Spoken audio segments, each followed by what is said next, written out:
ఇక్కడి నుంచి ఇక్కడ అవును. వరకు టాపే లేసిపోయేది. అవును. ఈ టాప్ ప్లెయిన్‌గా ఎవరికైతే ఉంటే వాళ్ళు మన ఆయిల్ వాడనే వాడొద్దు. హ్మ్. ఎవరికైతే కొన్ని ఊడిపోయి కొంత పలసగా ఉన్నదో వాళ్ళకి తప్పకుండా కొన్ని అక్కడ ఉన్నాయంటే ఇంక కొన్ని లోపల కుదుళ్ళు బ్రతికి ఉంటాయి. అవన్నీ బయటికొస్తాయి. కాకపోతే కొంతమందికి ఎక్కువ రావచ్చు. హ్మ్. కొంతమందికి తక్కువ రావచ్చు. ఓకే. వాళ్ళేం జేస్తారంటే మా దగ్గరికొచ్చినప్పుడు హ్మ్.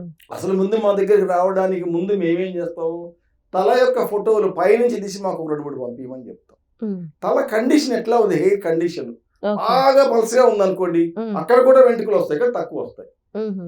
ఓకే. మామూలుగా పలసబడిందనుకోండి, ఎక్కువ కొత్త వెంట్రుకలొస్తాయి. క్లియర్‌గా చెప్తాం. అప్పుడు మా దగ్గరికి రావచ్చు.